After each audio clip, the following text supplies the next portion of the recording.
So, in the beginning of Matthew chapter 10, specifically verses 7 through about 11, Jesus is sending out his 12 disciples and he's telling them the rules or what to do because they're going to be going to a bunch of cities throughout Israel and showing the good news of Jesus.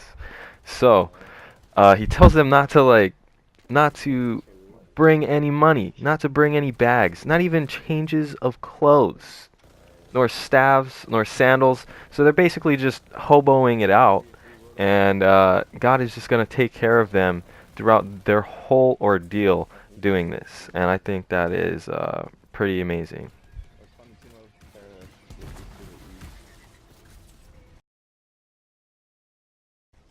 So also in the beginning of Matthew chapter 10, Jesus also gives powers to his 12 disciples and tells them to go and heal the sick, cleanse the lepers, raise the dead, and cast out demons. Now, all of these are powers that Jesus, as Christ, bestowed upon his 12 disciples and told them to go out. And I thought that was pretty interesting.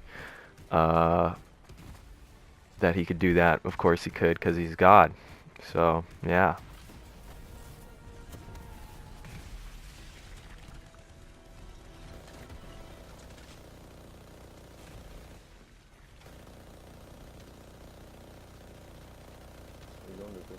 Yo, this is so cool. Yo, this is so cool, bro. This game is so fun. Dude, you were just talking shit about it. I know, I kind of was, but this is now in Matthew chapter 10, verse 16, starting in verse 16, Jesus starts telling his disciples that persecutions will also be coming to the disciples and in wherever they go. And that men will not stand for what they're saying and that they will be judged and persecuted and that they are supposed to not speak for themselves but let the Spirit of God speak through them.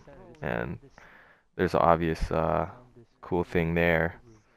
Yeah, spiritualness. On the roofs now. The roofs. It's rough. On the roofs now. Yo, what's up, dog? In BitLife, I have 11 properties worth over $1 million each. Wow. Wait, are you for Yo, I reals? found another squad. Yeah, for Yeah. reals, dog. They're respawning their buddy. Hell Now in Matthew chapter 11, verse 16, he says, "But to what shall I liken this generation? It is like children sitting in the marketplaces and calling to their companions and saying, 'We played the flute for you and you did not dance. We mourned for you and you did not lament.'" Now I thought that was pretty funny. Um, because it basically calls the whole entire generation like vegetables, people that don't react, don't care about what's going on around them. Very, I think, ignorant in my approximation, but I found that pretty interesting. yeah. Where's number 3? Three's inside. Also detected. Where? Oh, The other team's on this side. Damn.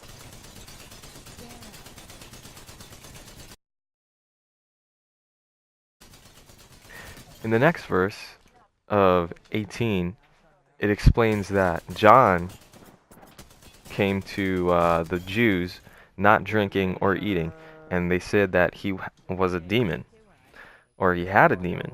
And in contrast to Jesus, I hope you can't hear that siren, by the way. But anyways, Jesus came eating and drinking, and they called him a glutton and a winebibber. So this kind of explains that the Jews didn't accept whoever was coming to tell them this message of, hey, look, the Son of Man is here, and he's going to repent. You should repent. Nobody really cared. So yeah. Close that door. We're No, too far. Robbie Ron just Heal had up. fucking Heal terrible up. playing. Heal up. Yeah, bro. That guy, he's pretty cool.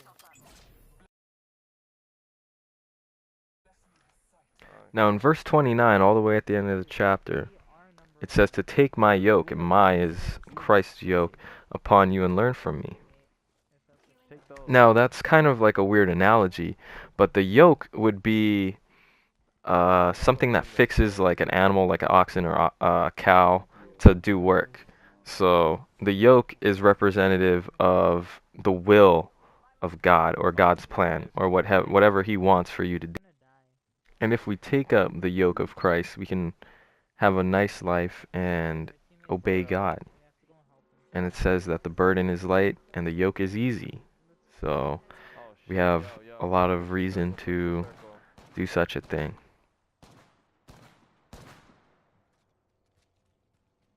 You're welcome. Robbie, reload, and then re-up.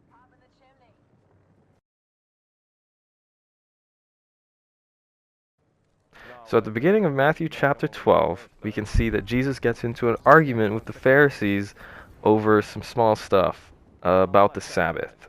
So the Pharisees talk to him and say, look, your disciples are doing what is not lawful.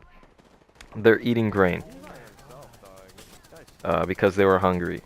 And also Jesus was healing people, and that's, I guess, something you're not supposed to do, part of the law. But Jesus replies and says, I am the Lord. Like, I'm the Son of Man. Like, this is this is way below me. I made the rules, so I can break the rules. And plus, he's not really held to any kind of laws like that. So I thought that was pretty funny, To your right. This guy's coming to your right. pretty hilarious. Flanking from both sides. Behind you, behind you. See someone around you. And in Matthew 12:34, we have one of the most famous, like you've probably heard it like at least 30 times. Most famous phrase, for out of the abundance of the heart, the mouth speaks. And I think that's pretty self-explanatory. That is, because I've just heard it all over the place, and it makes sense, you know, because you're yourself and you're talking with your mouth, you know, pretty interesting stuff. And at the end of Matthew 12, very last verse, 50, it says, for whoever does the will of my Father in heaven is my brother and sister and mother. And this is where we see, you know, the first starts of calling people brothers and sisters in the church life. I don't know about mothers. We don't do that really, but this is where you start to see it. Yeah, and the spiritual significance of that is that the spiritual relationship that we have with people and with our church can is almost like family in many ways. So yeah, thank you for watching this, and hope I get on good grade, cousin. Shoots.